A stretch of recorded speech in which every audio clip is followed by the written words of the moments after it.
Olá, alunos do curso de Licenciatura em Química. Sejam bem-vindos a mais uma aula da nossa disciplina didática. O meu nome é a professora Marcele Cunha e esta é a nossa aula de encerramento.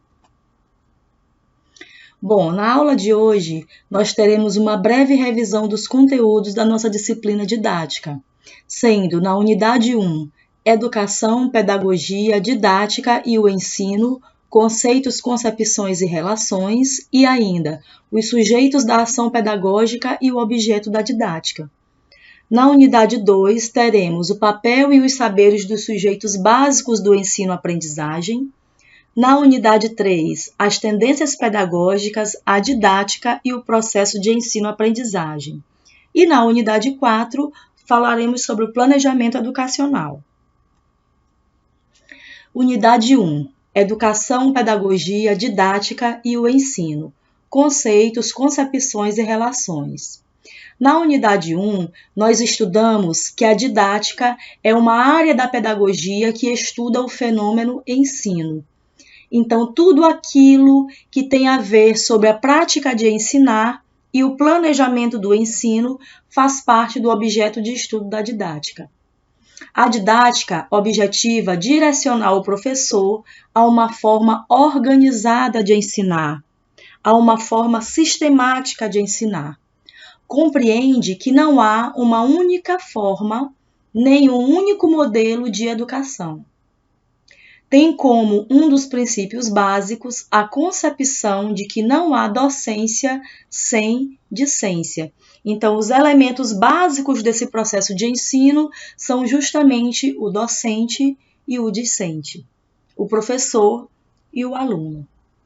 A didática trata dos objetivos, trata das condições e dos meios de realização do processo de ensino, ligando meios pedagógicos didáticos a objetivos sociopolíticos. A didática ajuda o professor na direção e orientação das tarefas do ensino e da aprendizagem, fornecendo-lhe segurança profissional. É a forma de fazer com que o professor trabalhe no ensino sabendo ali o que está fazendo, tendo conhecimento, tendo uma reflexão crítica acerca da sua prática educacional. Ainda na unidade 1, a segunda parte teve como tema os sujeitos da ação pedagógica e o objeto da didática. O que nós estudamos nessa parte, da unidade 1? Primeiro, os sujeitos da ação pedagógica, que todo o tempo nós estamos falando que a ação pedagógica ela é formada por dois sujeitos básicos, o professor, que é o responsável pelo direcionamento do ensino, e o aluno, para quem se destina o ensino, ou seja, em função do qual todo o ensino é organizado. São papéis diferenciados, o papel do professor e do aluno. Entretanto, esses papéis são articulados para garantir o processo educativo. Não há docência sem discência, não há ensino sem aprendizagem. E qual o objeto da didática? Qual é o objeto de estudo da didática? O objeto da didática é o processo ensino-aprendizagem. A didática, ela trabalha com o professor sobre como organizar o ensino, de forma a possibilitar uma aprendizagem mais significativa para o aluno. Para a didática, ensinar é compreender que conhecimento e informação do tipo fast food, aquela informação que já está pronta, são dimensões diferentes do processo de conhecer. A primeira está na dimensão da essência do objeto, que é o conhecimento. E a segunda está na dimensão da aparência da realidade. Então, é apenas informação sem conhecimento profundo.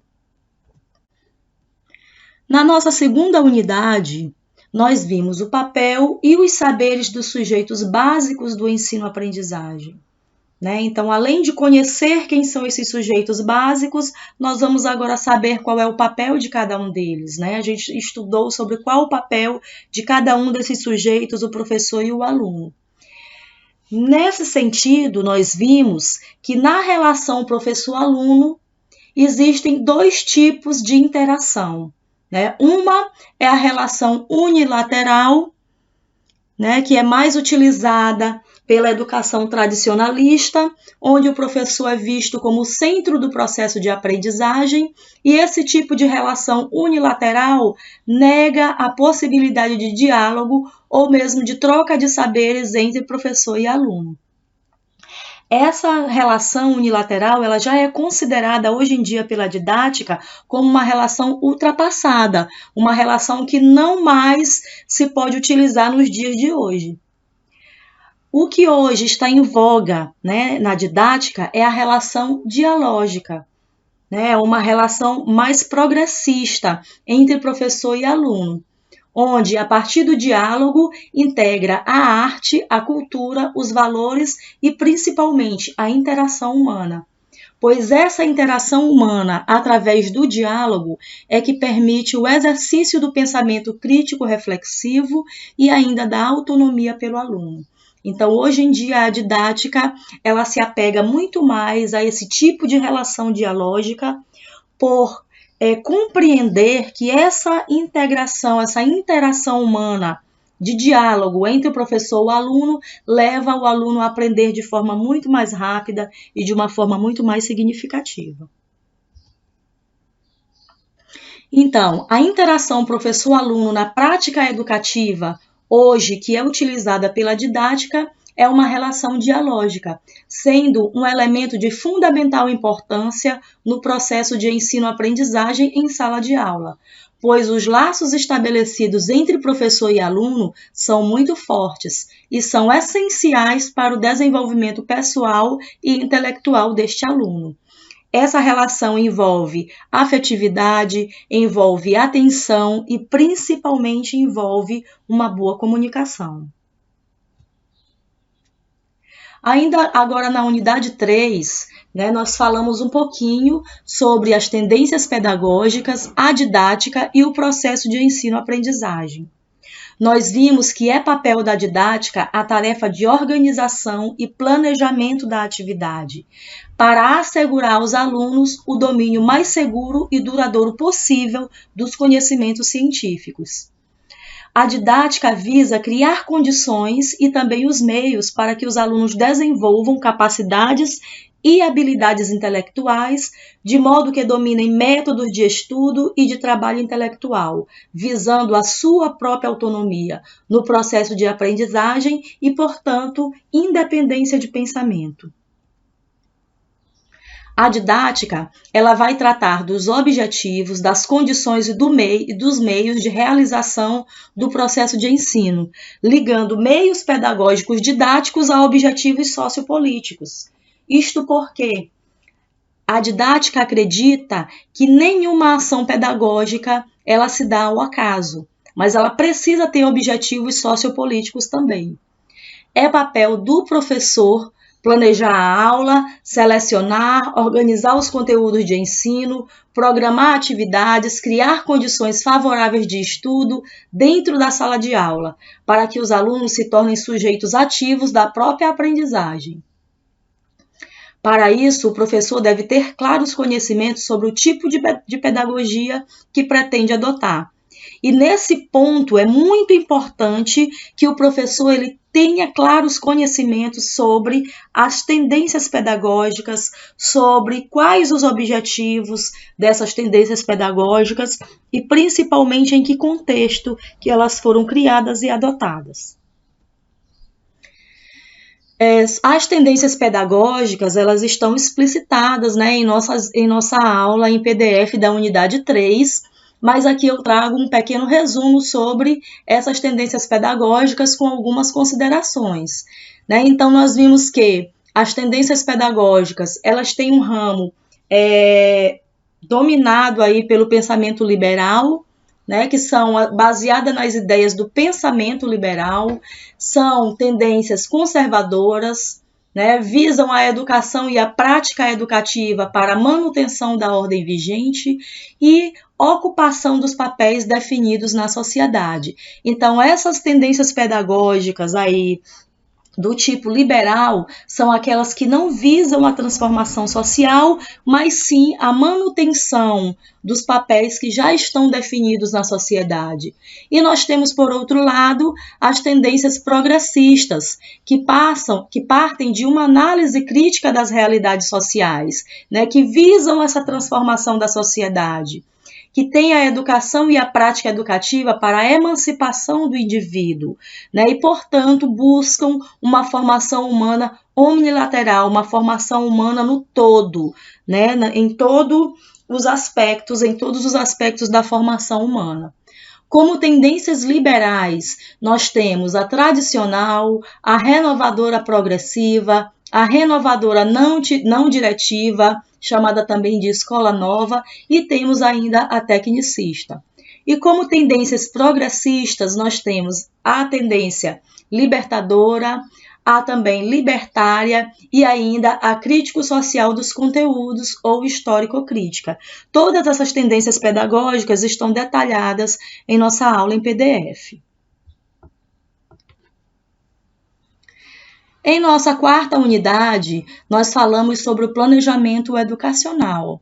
Iniciamos a nossa unidade fazendo uma diferenciação entre os vários níveis de planejamento, sendo o planejamento educacional aquele planejamento de maior abrangência no país, ou no município.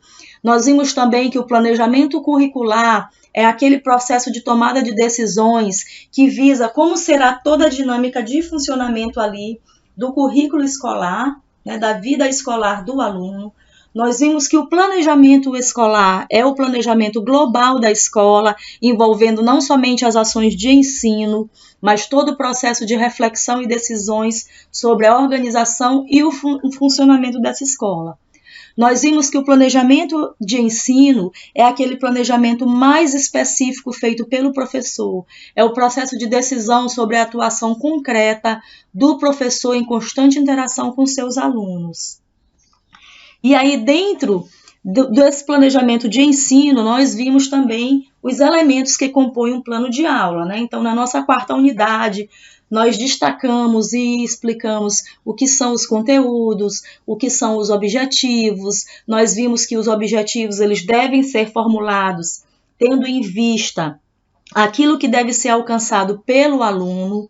Nós falamos sobre os recursos didáticos como meios que auxiliam o professor a desenvolver os conteúdos e a alcançar os objetivos.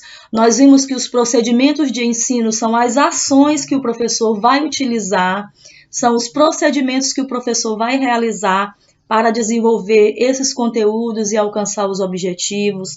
Nós vimos que as avaliações são importantes momentos de reflexão, que o professor utiliza para a verificação se os objetivos foram alcançados por aquele aluno, se os conteúdos conseguiram ser desenvolvidos.